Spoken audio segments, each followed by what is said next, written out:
Hi all നമ്മൾ ഇന്ന് പരിചയപ്പെടാനായിട്ട് പോകുന്നത് ഭക്ഷ്യപദാർത്ഥത്തിലും പാനീയത്തിലൊക്കെ ചേർക്കുന്ന രാസവസ്തു അതിൻ്റെ നിറം നൽകാൻ അല്ലെങ്കിൽ ഉപയോഗമൊക്കെയാണ് നമ്മൾ പറയുന്നത്. അപ്പോൾ നമുക്ക് സ്റ്റാർട്ട് ചെയ്യാം. ആദ്യം തന്നെ രാസവസ്തുവിൻ്റെ പേരാണ് ടാർട്രസിൻ. ഇത് SCRTയിൽ ഉള്ളതുകൊണ്ട് തന്നെ ഇത് ഉറപ്പായിട്ടും എക്സാമിനൊക്കെ ചോദിക്കുന്നതാണ്. അതുകൊണ്ട് എല്ലാവരും പഠിക്കാനായിട്ട് ശ്രദ്ധിക്കുക. ടാർട്രസിൻ എന്ന് പറയുന്നത് ഭക്ഷ്യപദാർത്ഥത്തിലാണ് ചേർക്കുന്നത് നിറം നൽകാൻ. മഞ്ഞ നിറം നൽകാൻ വേണ്ടിയിട്ടാണ് ടാർട്രസിൻ യൂസ് ചെയ്യുന്നത്. മഞ്ഞ നിറം ചോദിച്ചിട്ടുണ്ട്. മഞ്ഞ നിറം നൽകാനാണ് ടാർട്രസിൻ യൂസ് ചെയ്യുന്നത്.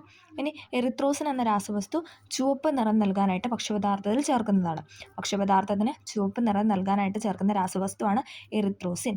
ഭക്ഷ്യപദാർത്ഥത്തിന് ചുവപ്പ് കളർ നൽകാനായിട്ട് ചേർക്കുന്ന രാസവസ്തുവാണ് എറിത്രോസിൻ. ഇനി ഭക്ഷ്യപദാർത്ഥത്തിന് രുചി കൂട്ടാൻ വേണ്ടി ചേർക്കുന്നതാണ് വാനിലിൻ. ഭക്ഷ്യപദാർത്ഥത്തിന് രുചി കൂട്ടാൻ വേണ്ടി ചേർക്കുന്നതാണ് വാനിലിൻ. കൃത്രിമ പാനീയങ്ങളിൽ പുളിരുചി കിട്ടാൻ വേണ്ടിയിട്ട് യൂസ് ചെയ്യുന്നതാണ് ഫോസ്ഫോറിക് ആസിഡ്. കൃത്രിമ പാനീയങ്ങളിൽ പുളിരുചി കിട്ടാൻ വേണ്ടിയിട്ടാണ് ഫോസ്ഫോറിക് ആസിഡ് ചേർക്കുന്നത്. ഇനി ഭക്ഷ്യപദാർത്ഥത്തിൽ സുഗന്ധം നമുക്കറിയാം, ഫ്ലേവർ സ്മെൽ, ആ ഒരു ഓർഡർ കിട്ടാൻ വേണ്ടിയിട്ടാണ് പൈനാപ്പിളിൻ്റെ സുഗന്ധം കിട്ടാൻ വേണ്ടിയിട്ട് ചേർക്കുന്നതാണ് അലൈൽ ഹെക്സനോയിറ്റ് എന്ന് പറയുന്നത്. അലൈൽ ഹെക്സനോയിറ്റ്.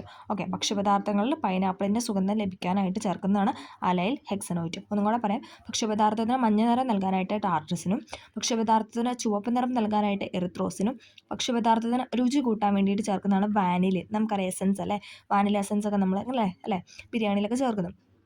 അത് വെച്ച് കണക്ട് ചെയ്യാം. പിന്നെ കൃത്രിമ പാനീയങ്ങളിൽ പുളിരുചി കിട്ടാൻ വേണ്ടിയിട്ടാണ് ഫോസ്ഫോറിക് ആസിഡ് ചേർക്കുന്നത്. ഭക്ഷ്യപദാർത്ഥങ്ങളിൽ പൈനാപ്പിളിൻ്റെ സുഗന്ധത്തിനായിട്ട് അലൈൽ ഹെക്സനോയിറ്റ് ചേർക്കുന്നു. ഓക്കെ, ഇഷ്ടമെങ്കിൽ ലൈക്ക് ചെയ്ത് സപ്പോർട്ട് ചെയ്യുക. താങ്ക്